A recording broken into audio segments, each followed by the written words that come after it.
I have 8 requests for committees to meet during today's session of the Senate. They have the approval of majority and minority leaders. Duly noted.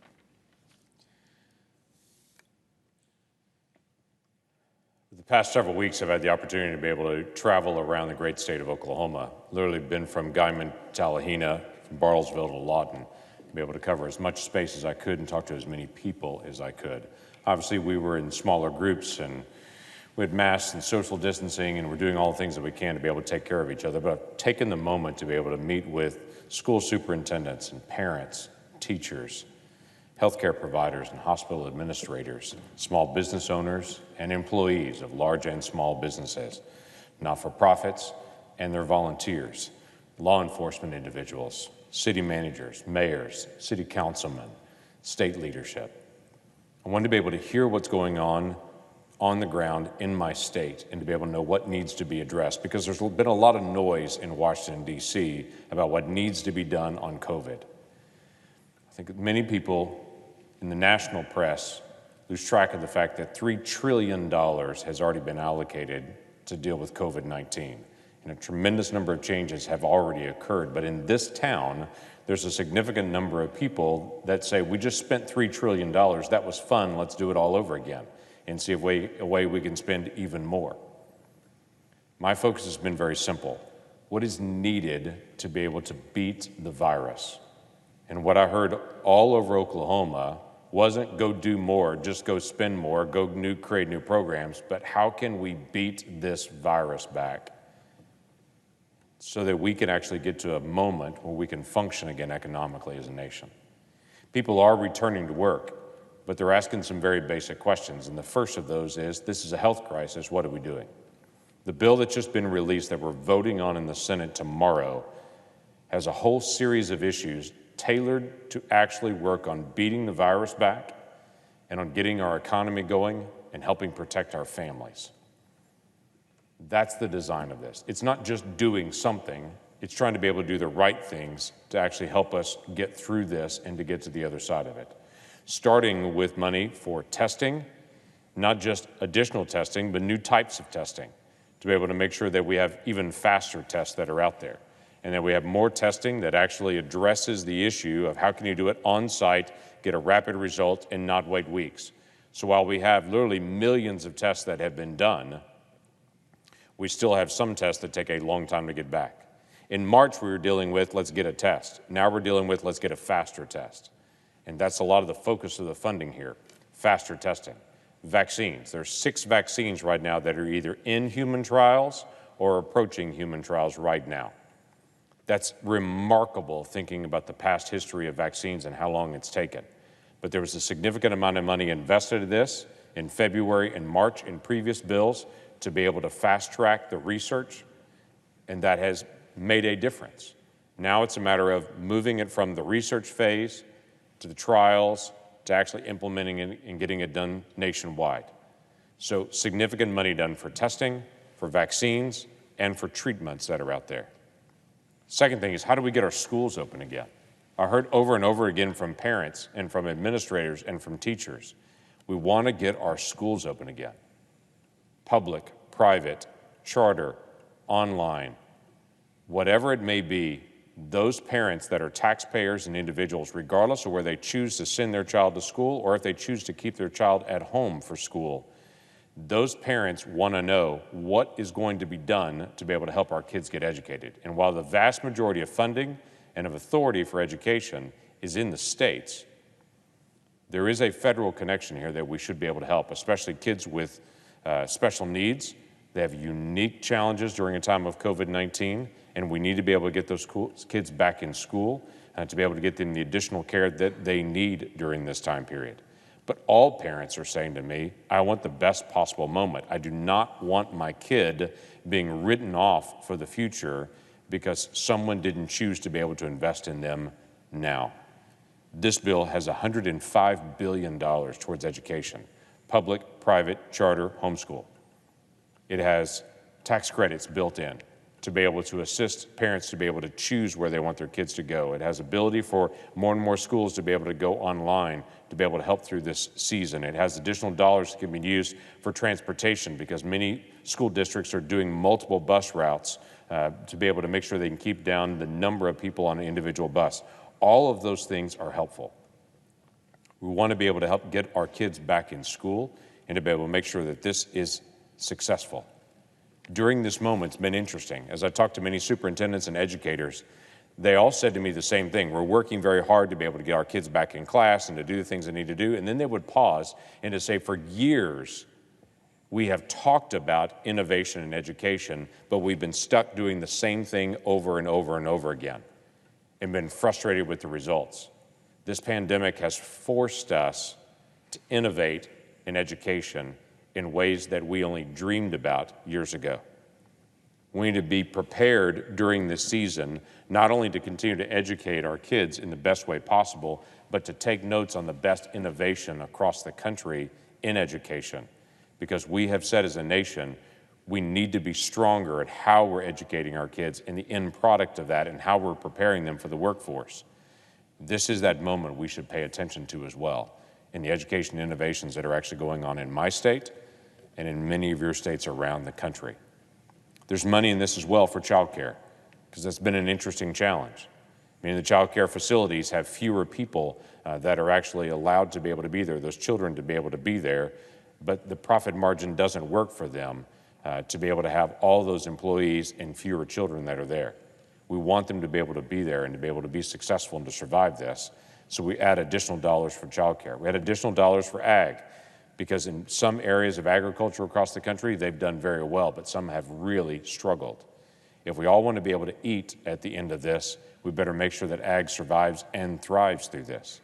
I met with a lot of small business leaders and heard a lot of different conversations there. They were very appreciative of the Paycheck Protection Program. In my state, 61,000 small businesses and not-for-profits took advantage of the Paycheck Protection Program, and many of them told me we would not be open today if it wasn't for that. I was grateful this body came together to be able to deal with the Paycheck Protection Program because it made a real difference in my state and in many other states around the country. The bill that we're putting on the floor on Thursday, it deals specifically with the next round of paycheck protection, limiting it to the hardest hit small businesses and nonprofits, those that have had the largest amount of revenue loss and that are the smallest businesses. We need them to be able to survive through this. Now, nothing's going to make them whole, and the goal of this shouldn't be to make every business whole.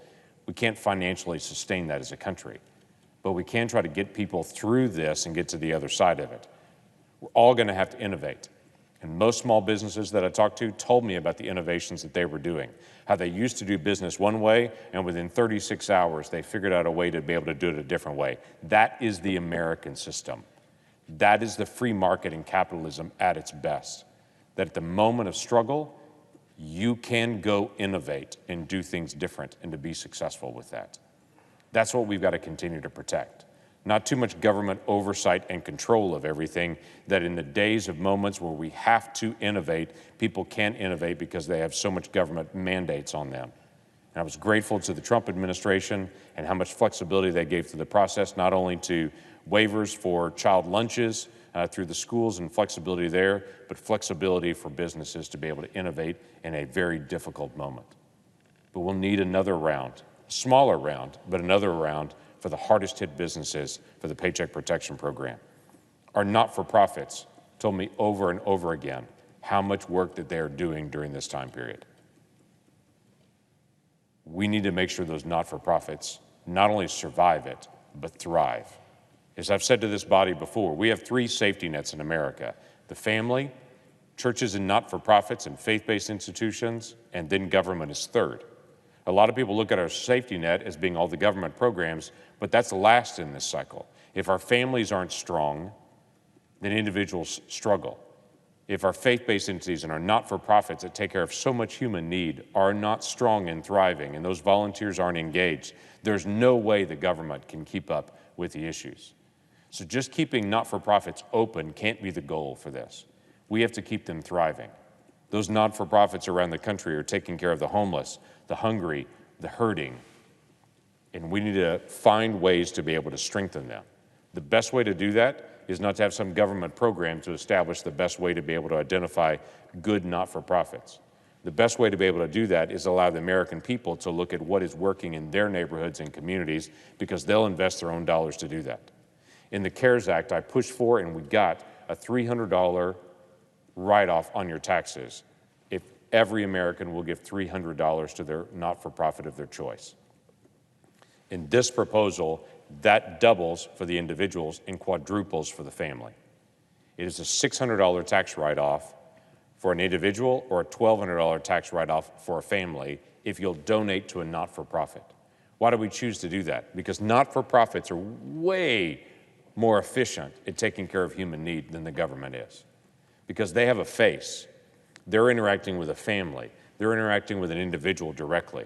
They're not dealing with someone on the phone or online. It's not a check that you receive or a form you fill out. It's a person that you meet with face to face that says, how can I help you?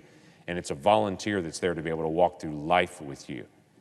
Those faith-based ministries and those secular and other not-for-profits that are out there make an enormous difference. And the best thing that we can do to make sure they thrive in this moment is to make sure that we incentivize individuals that give to them by saying you can either give this to Uncle Sam or you can give this to a local charity of your choice. Either way is going to strengthen individuals. But go engage with that. That's in this bill. And it's important that we continue to be able to walk alongside them and all of those not-for-profits to make sure they thrive, because we need them thriving, not just surviving in this moment. And there's one other thing in it that I want to identify. I have a lot of things that are in this bill, and it's liability protections.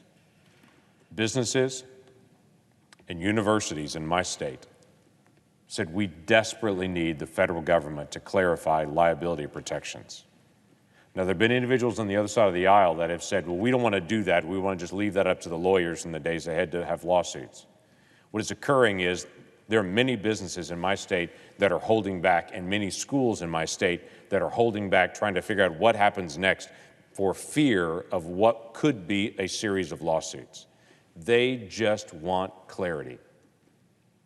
They want to do business where they can protect their employees, protect the customers or individuals or students that are there and that are around them, but they also want to be able to operate and function again, and don't feel like they can do that without basic liability protections and liability definitions. This bill provides that. Now, I've heard some in the media and some even in this building that have said this is a pared down, skinny bill. Only in Washington, D.C. is a $300 billion piece of legislation considered skinny. Only here. Over and over again at home, when I talk to people across the state of Oklahoma, and I would present what has already been done in the previous acts, the $3 trillion that have already been spent on COVID in the months before, and the proposals that we have now, they would quietly pull me aside at the end of the meeting and they would say almost exactly the same thing. Where is this money coming from? People are worried about the virus, but they're also worried about what's coming next. People are used to taking out a loan if there's a major storm or a major life event, knowing I've got to take this loan out to get through it, but they also realize for every loan I take out, I have to pay that back.